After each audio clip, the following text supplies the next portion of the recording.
Bonsoir à tous et bienvenue dans Planète Rugby avec moi comme chaque week-end et ce sera The Last Dance pour nous trois ce soir. Bakary Meïté, ancien joueur de rugby professionnel, ancien international ivoirien. Bonsoir Bakary. Bonsoir Olivier Oa, notre spécialiste rugby ici à France 24. Bonsoir à vous deux et bien sûr Elliott Samuel qui a suivi cette Coupe du Monde du match d'ouverture au sacre donc de l'Afrique du Sud ce soir puisque oui, ce sont bien les Box qui sont sacrés ce soir, seuls sur l'Olympe du rugby mondial désormais des Springboks.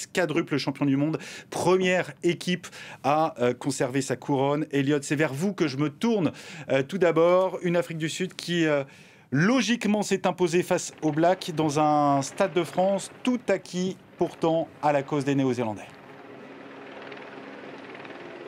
Oui, les Springboks qui restent donc sur le toit du Mans. Vous voyez la déception des supporters néo-zélandais ici des Springboks qui ont réussi à prendre le jeu à leur compte dès le début de cette rencontre pour mettre à mal ce jeu offensif des Néo-Zélandais et pour pousser à la faute notamment les All Blacks. Les All Blacks beaucoup trop pénalisés, surtout avec ces deux cartons évidemment, ce carton jaune d'entrée de jeu de Fritzl et ce carton rouge de Sam Cane peu après la demi-heure de jeu des All Blacks qui ont passé 44 minutes à 14 contre 15 durant cette rencontre malgré les deux jaunes côté sud-africain durant ce match.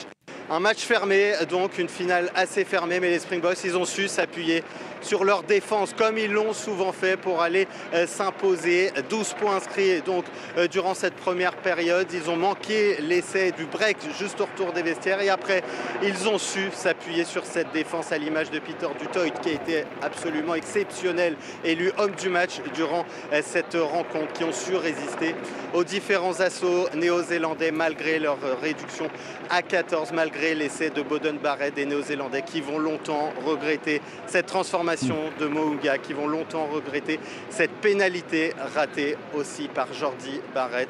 Les Néo-Zélandais qui échouent donc à un point. L'Afrique du Sud s'impose d'un point d'avance comme en demi-finale, comme en quart de finale et qui donc garde sa couronne, 4e titre dans leur histoire pour les Springboks. Mais évidemment, vous restez avec nous, Elliott, pour commenter cette finale. On reviendra également en fin d'émission sur, on fera un bilan global de cette Coupe du Monde. Messieurs, finale fermée, c'est pas forcément la plus belle finale à laquelle on ait pu assister, mais c'est souvent le cas des finales. Oui, c'est un grand classique sur des matchs pour remporter le titre.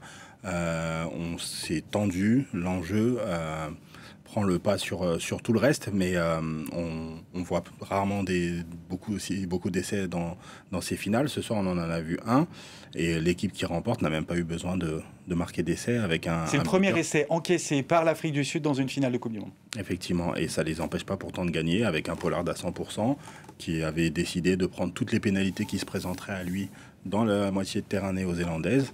Le plan était parfait, il s'est déroulé sans accroc. Oui, on les a vus aussi tester un petit peu leur deuxième arme, le drop. Ouais. 4 tentatives, les 4 ont été ratées, mais ça montrait bien cette stratégie. Dès qu'on est chez eux, on tente, on met 3 points. Les essais viendront ou ne viendront pas. Eux, ils savaient qu'ils pouvaient passer au point aujourd'hui, et c'est passé une fois de plus d'un petit point. Comme en demi, comme en quart. Ça passe par le chat de l'aiguille, comme on dit. Un point, c'est ce qui leur avait suffi face à la France donc en quart de finale. Un point encore la semaine dernière, mais c'est dire aussi la force collective, la force mentale de cette équipe. La foi inébranlable dans les partenaires, dans les coéquipiers. Quand Pollard transforme ses pénalités, il récompense le travail de Peter Steph du Toit qui a mis des caramels toute la soirée, une grosse défense. Quand Faf de Klerk prend ce jeu au pied-là, il est récompensé dans sa qualité de jeu au pied par la lutte aérienne de Chelsea Colby, d'Arence et de Willem C. Donc tout s'imbrique de la meilleure des manières et au final, ça donne une victoire pour ces Sud-Africains.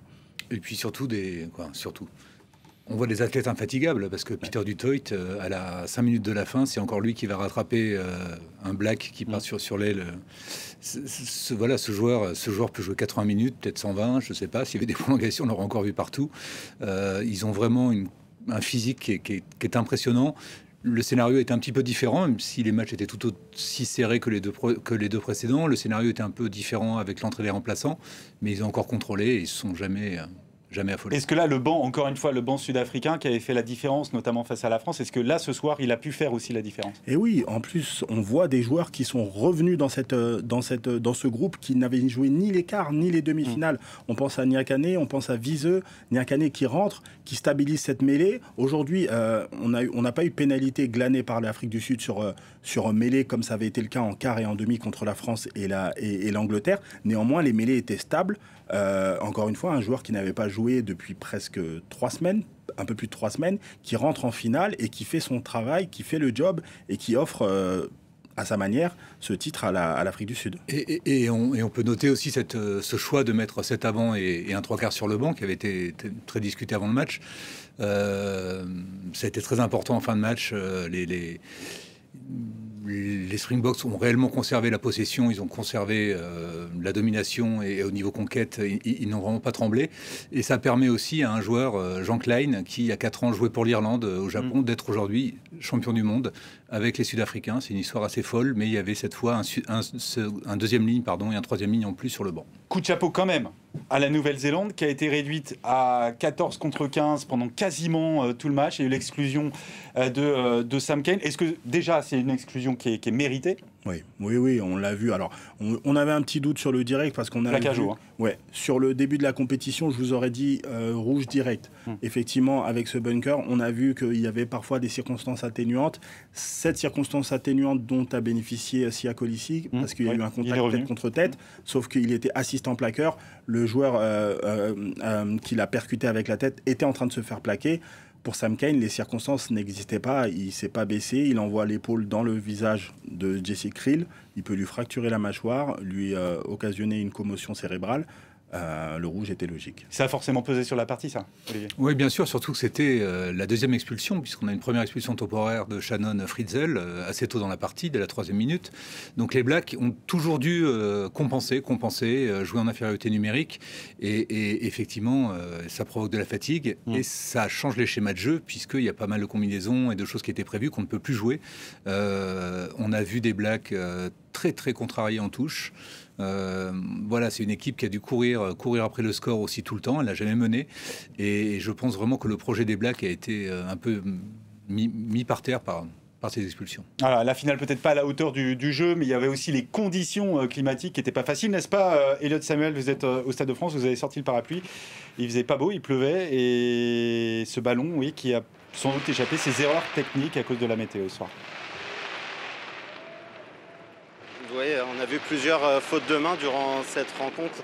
On savait que la pluie et le vent allaient sans doute jouer. Ça a été le cas la semaine dernière en demi-finale. Ça a une nouvelle fois été le cas, notamment côté néo-zélandais qui ont eu beaucoup de mal à maîtriser cette balle, beaucoup trop d'imprécision. Côté All Blacks, je voulais également mentionner, vous parliez du jeu des Springboks qui quand même ont réussi aussi à s'adapter parce qu'ils ont perdu un joueur clé dès le début de cette rencontre. Après le carton jaune de Fritzl, c'est Mbonobi qui a dû sortir sur blessure, le talonneur, le seul talonneur qui restait dans cette équipe. C'est Fourie, un 3e ligne qui a dû le remplacer, qui a dû jouer toute la rencontre. Et les Boks, ils ont su s'adapter durant toute cette rencontre pour aller remporter ce titre. Alors que, vous le voyez peut-être derrière moi, feu d'artifice au-dessus de ce Stade de France, alors que les Springboks sont en train de soulever la Coupe Webb Ellis. Alors on ne le voit pas sur ces images, le feu d'artifice, mais je peux vous dire que le trophée Webb Ellis a bien été levé par les Sud-Africains ce soir, en ce moment même. Des Sud-Africains qui ont donc su s'adapter, mais qui ont été, notamment en première période, vraiment en gestion de cette partie. Oui, les pénalités d'André Pollard les ont mis en confiance. On aurait pu penser, Elliot le rappelait à l'instant, que la sortie de Mbonambi allait pouvoir leur être... Nous aussi, on en profite du feu d'artifice. Préjudiciable. Ils ont su s'en sortir de façon remarquable. Il parlait de Dwayne Fourie qui rentre, qui n'est pas talonneur de métier, mais qui fait le métier, pour le coup, et qui est suppléé aussi par des joueurs d'expérience. On rappelle, 13 joueurs de cette équipe sur les 23 étaient champions du monde en 2019. Ils ont 4 ans de plus, vécu ensemble, ils savent comment gérer. Et ça, c'est hyper important, justement, dans une équipe. Ce sport a une compétition qui dure très longtemps dans le temps. Cette compétition a duré 7 semaines. C'est de la gestion et encore une fois, il faut rendre hommage à Jacques Nienaber et à Rassi Erasmus sur la gestion de leur groupe qu'ils en ont fait. On peut le mettre en parallèle avec ce qu'a fait l'équipe de France, où on a identifié très tôt des joueurs premium et des joueurs remplaçants qui ont été mis en difficulté contre l'Uruguay très tôt dans la compétition. Ensuite, on a déroulé contre des équipes du tiers 2. Le premier match à élimination directe face à cette Afrique du Sud nous a été fatal. Et on va revenir vers vous, Elliot Semel, puisque vous vouliez justement en parler des deux têtes pensantes de cette équipe, Rassi Erasmus et Jacques Nienaber, qui travaillent, qui se connaissent depuis très très très longtemps. Je crois qu'ils ont fait même leur service militaire du côté de Bloemfontein ensemble et qui aujourd'hui sont sacrés pour eux aussi pour la deuxième fois d'affilée.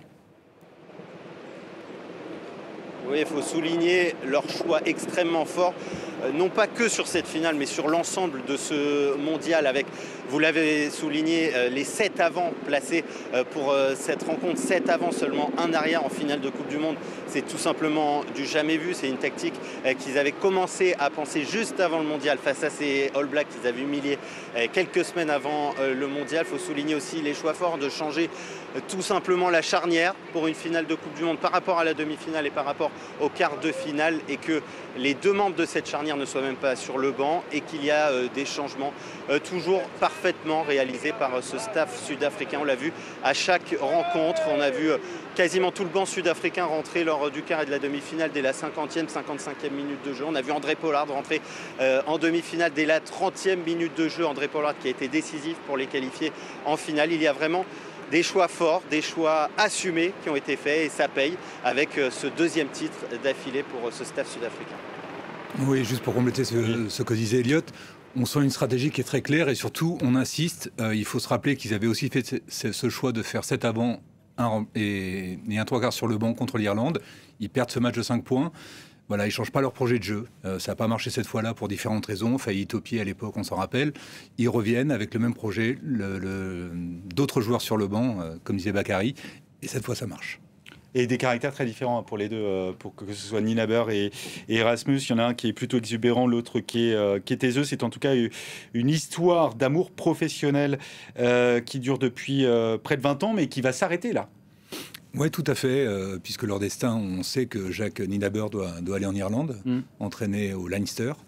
Voilà, mais je pense que se perdre et se retrouver, ils l'ont déjà fait plusieurs fois.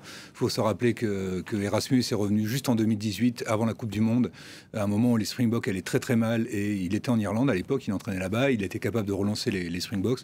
Donc voilà, je ne sais pas où ils se retrouveront tous les deux, peut-être pas sous le maillot vert, mais je ne serais pas étonné de les retrouver ensemble. Mais ils se retrouveront un jour, peut-être. Oui. L'un des duos, en tout cas, les plus marquants du rugby sud-africain. Alors, on parle souvent, messieurs, de la Nouvelle-Zélande comme la nation du rugby. Il en est quoi du côté de l'Afrique du Sud? Comment on vit le rugby là-bas? Alors, il y a eu cette victoire en 1995 qui a été fondatrice pour le pays et pour l'histoire même du pays. On se souvient de François Pinard qui reçoit la coupe des mains de Nelson Mandela, un acte fondateur. On a ensuite eu cette victoire en 2007 et cette victoire en 2019 avec le premier capitaine noir de cette équipe d'Afrique du Sud. Quand on connaît l'histoire de ce pays, 4 ans plus tard, ils récidivent, ils arrivent à garder leur trophée. C'est les seuls qui peuvent effectivement regarder droit dans les yeux la Nouvelle-Zélande, et aujourd'hui, au niveau du palmarès, ils leur passent devant. On se rend compte que depuis 2011, les seuls pays à avoir remporté les Coupes du Monde, c'est ou la Nouvelle-Zélande ou l'Afrique du Sud. Et il y a une folie du rugby sud-africaine qui est difficile à connaître sans y vivre. Mais un de nos collègues anglophones, Jean-Émile, me racontait l'autre jour que, effectivement, le vendredi et le jour du maillot sud-africain, on a le droit de venir au boulot en maillot des Springboks, et on est appelé à le montrer. Il y a vraiment une ferveur qui est permanente, et là, ce soir, ça va être une folie. Les Springboks qui ont pénétré la population noire d'Afrique du Sud, quand on sait que c'était un sport qui était réservé aux Blancs, et que le sport roi pour les Noirs en Afrique du Sud, c'était le football. Et c'était encore le cas lors de la Coupe du Monde en Afrique du Sud en 2010, la Coupe du Monde de foot, où c'était encore très clivant. très clivé. Effectivement, et aujourd'hui, avec Sia Colissi et d'autres, on a pénétré cette population. Et aujourd'hui, quand on voit les célébrations du quart de finale et de la demi-finale dans toutes les villes d'Afrique du Sud, on se rend bien compte de l'importance que revêt le rugby aujourd'hui. Allez, place au bilan, messieurs, de cette Coupe du Monde. Il nous reste 10 minutes. Ce bilan, on va le faire sous cette forme. Qu'est-ce qu'on va retenir de ce mondial organisé en France, son vainqueur, son organisation? Beaucoup de choses à dire forcément sur une compétition majeure comme celle-ci. Qu'est-ce qui a marché? Qu'est-ce qui vous a déplu? On va commencer par vos tops, s'il vous plaît, Elliot, et qui vont s'afficher ici à l'antenne dans nos studios. Je crois que vous nous avez parlé, vous avez mis un Will Jordan. Ensuite, Louis Bielbiarré. Will Jordan. Et l'ambiance dans les stades.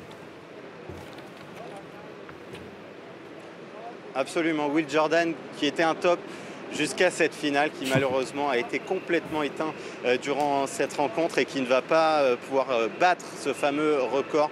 Il reste donc à 8 essais inscrits dans ce mondial. Il reste donc à égalité avec des joueurs comme Jonah Lomu, Savea ou encore Abana. 8 essais inscrits, mais jusqu'à cette finale, il avait été absolument exceptionnel. Louis Bielbiarré qui avait été l'une des grandes révélations de ce mondial avec ses 4 essais inscrits lors de la phase de poule, même si le quart de finale a été compliqué pour lui.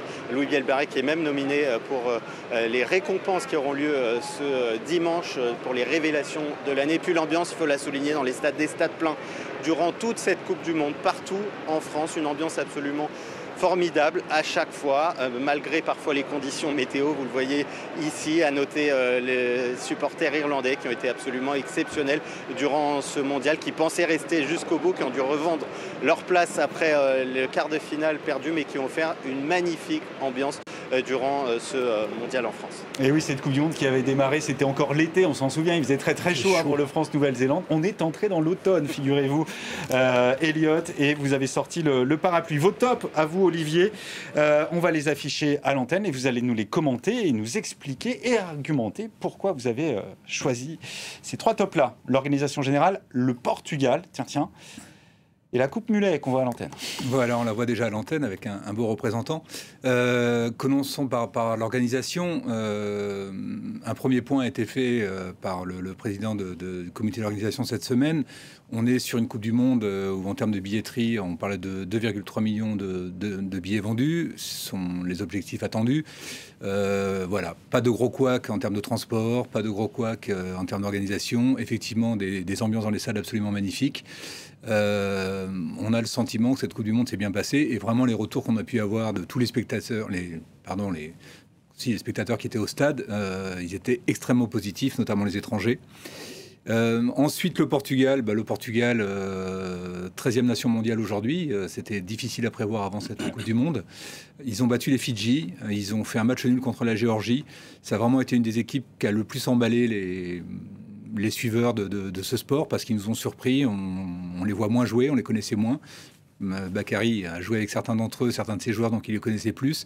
Mais vraiment, ils nous ont régalé à la fois par le jeu pratiqué et par les résultats. Et enfin, la Coupe Mulet, parce qu'elle risque de se développer chez nous. En tout cas, il y a plusieurs joueurs. On attend la vôtre, hein. Oui, alors j'y pense, mais c'est un projet à moyen terme. Non, mais on a vu que des médias étrangers ou le Parisien, comme cet article, se sont amusés avec ça. On a le Samoan Jonathan Tomateini, le demi-mêlée, qui a cette coupe peroxydée absolument magnifique. On a vu le Chilien Esteban Inostroza, qui était pas mal non plus, là, qu'on voit à gauche. Carter Gordon, l'Australien, au milieu. Et il y a déjà des clubs de rugby qui surfent là-dessus, puisque le Stade français, pour la réception de Castres, propose à ceux qui se font une coupe mulet de reverser 40 € à une association. Je trouve ça assez marrant de voir comment les gens surfent là-dessus et s'amusent aussi. Voilà. Allez, pour une belle cause, aussi là pour ça. On est prêt à se laisser pousser l'arrière. Hein. Vous êtes le meilleur candidat. La coupe mulet. Les tops de Bakary et les vôtres. Allez, on les découvre à l'antenne, Bakary. Je crois qu'il y a un Argentin, Matteo Carreras. Ouais. L'Afrique du Sud. Effectivement. Alors la victoire de l'Afrique du Sud, on l'a dit en long, en large et en travers, on va pas revenir là-dessus, avec un parcours exceptionnel et cette victoire finale. L'ailier argentin, effectivement, Matteo Carreras, qui, dans mon esprit, est passé un petit peu devant Louis Bielbiarré comme révélation de cette compétition. Il a Il a fait hier encore, il a fait un énorme match contre les Anglais. Il a toujours amené de l'avancée. Moi, il m'a vraiment époustouflé sur cette compétition. Il aurait mérité effectivement de finir 3e avec l'Argentine. Dommage pour eux. Et effectivement, l'ambiance dans les stades, comme le disait Elliot, j'ai eu la chance de voir quelques matchs depuis les tribunes à Bordeaux, à Marseille, à Paris, et ça a toujours été quelque chose d'exceptionnel. Alors moi, je vous les donne, mes tops. On n'a pas eu le temps, pardon, de les mettre sur une petite infographie. Donc l'Afrique du Sud, pour toutes les raisons qu'on a détaillées juste avant. Antoine Dupont, pour son abnégation, son sens du collectif. Il a été blessé, on le sait, et il a eu quelques semaines pour se remettre d'aplomb, pour faire partie de ce collectif français et revenir face à l'Afrique du Sud au risque de se faire encore plus mal. Ça, c'est mon top 2. Et puis l'Angleterre. Alors, c'est vrai qu'on n'a pas vu grand-chose pendant toute la phase de groupe, mais l'Angleterre qui sort la tête haute quand même face à l'Afrique du Sud. Vous n'allez pas vous faire beaucoup d'amis. En demi-finale, c'est pas grave, je prends le risque. Un point. Et alors qu'on attendait un 15 de l'Euro qui se ferait torpiller, démolir, tordre par ces Sud-Africains, ils se sont inclinés d'un point. Les flops maintenant. Vos flops, Elliot?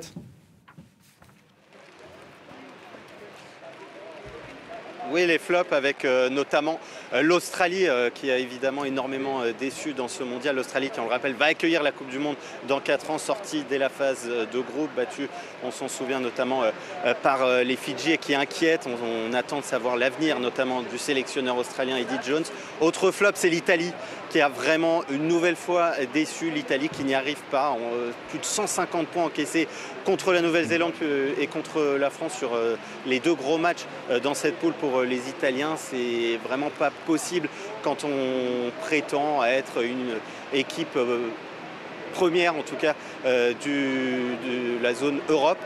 Et puis on en a beaucoup parlé évidemment, mais c'est ce tirage au sort prématuré qui a gâché un tout petit peu une partie de cette Coupe du Monde. Le tirage au sort, qui on le rappelle, a été fait il y a 3 ans maintenant. Les têtes de série n'étaient pas les mêmes et on a eu ces quarts de finale exceptionnels, c'est vrai, avec ce France-Afrique du Sud et ce Nouvelle-Zélande-Irlande, mais les demi-finales ont été beaucoup plus décevantes. 2 des prétendants au titre qui ont été éliminés du coup dès les quarts de finale, ce qui évidemment laisse un petit goût amer sur cette fin de Coupe du Monde, évidemment. Merci Elliot. Vos flops à vous, Olivier. Il a donné l'Italie. Vous étiez pas loin de mettre l'Italie aussi dans vos flops, je crois. Oui, effectivement, ça me titille un petit peu. Moi, j'ai quand même envie de mettre aussi un maillot bleu, mais ça sera celui du 15 de France. Voilà, le scénario a vraiment été un des plus mauvais possibles. On voit qu'on a perdu d'1 point contre l'équipe championne du monde. Ça, je ne sais pas si ça mettra du baume au cœur, mais on voit que les Springboks sont allés au bout. Mais voilà, on a tous senti dans cette Coupe du Monde que cette élimination va nous casser un petit peu les jambes et changer le... Et les 2 dernières semaines, effectivement, on va le dire, de la Coupe du Monde qu'on a vécu un peu différemment. Sur l'arbitrage, je ne vais pas rentrer trop dans les détails parce que c'est long. Mais il y a une musique quand même qui s'est installée là depuis plusieurs semaines. Je pense qu'on ne peut pas en permanence autant critiquer les arbitres et entendre autant d'entraîneurs. J'ai encore entendu Michael Cheika hier critiquer l'arbitre de la petite finale. C'est un sport qui était assez particulier par rapport à la place de l'arbitre. Il faut qu'on arrive à revenir. Il faut aussi régler les problèmes de vidéo, il faut régler les polémiques. Mais je pense qu'en termes de communication, on glisse un petit peu. Vos flops à vous? Alors, on ne s'était pas concerté, mais on se rejoint au moins sur 2 des flops. Quand on prend un petit peu de hauteur, les résultats de l'équipe de France, qui, effectivement, sur sa Coupe du Monde, trébuche dès le premier match à élimination directe. Les sifflets contre vos chouchous anglais, Benoît, que j'ai pas trouvé très classe de la part du public du Stade de France hier. Ils ont remporté cette médaille de bronze, cette 3e place. Il faut respecter ce qu'ils ont réussi à faire. On aime à les détester, mais il faut quand même respecter la victoire. Ils ont fait une belle Coupe du Monde. Et la 3e, effectivement, c'est l'arbitrage, les polémiques sur l'arbitrage. On s'en sortira jamais si à chaque match, on remet en cause l'arbitre. Petit tacle à Rassi Erasmus qui, à l'époque, avait mis Wayne Barnes dans une situation un peu compliquée, qui avait été harcelé sur les réseaux sociaux. Il avait un peu fait machine arrière. Néanmoins, il avait ouvert la boîte de Pandore et c'est très dangereux. Alors, je vous donne mes flops à moi. L'arbitrage, on se rejoint effectivement là-dessus. La confusion, l'interprétation parfois d'un même règlement, ça donne toujours le sentiment quand un match se joue à rien. L'exemple évidemment de cette défaite de la France en quart de finale, et que le rôle de l'arbitre est encore plus central, devient presque un acteur du jeu, et ça n'est pas sa place. L'Irlande qui ne franchit pas l'écart une nouvelle fois, 8 fois que ça leur arrive quand même. Ça, c'est un vrai plafond de verre, alors qu'ils ont fait le Grand Chelem cette année, qu'ils sont numéro 1 mondiaux. C'était peut-être le moment ou jamais pour ces Irlandais. Et puis, mon troisième flop, ce sont les hymnes massacrés, messieurs, et la cérémonie d'ouverture étonnante. Cette France a l'effet sépia, dont on se serait bien passé, que nos grands-parents ont peut-être connu, mais absolument pas représentative de la France actuelle dans toutes ses nuances. On va se quitter tout de suite avec le trophée de cette Coupe du Monde qui est levé dans le stade. Vous allez voir cette image, donc le trophée Webb Ellis qui repart en Afrique du Sud, qui va rester en Afrique du Sud. Ils l'avaient amené dans leur valise, ils repartent avec. C'est la première fois de l'histoire que cette Coupe du Monde, qu'une équipe réussit à conserver son sac. Merci messieurs, ça a été un plaisir pendant ce mois et demi de compétition de partager cette Coupe du Monde avec vous chaque week-end. Merci pour votre éclairage, merci pour vos analyses. Merci Elliott Samuel, vous avez été un envoyé spécial excellent à toute épreuve, des grosses chaleurs de la fin de l'été jusqu'à la pluie automnale. Merci à vous et l'info se poursuit sur France 24.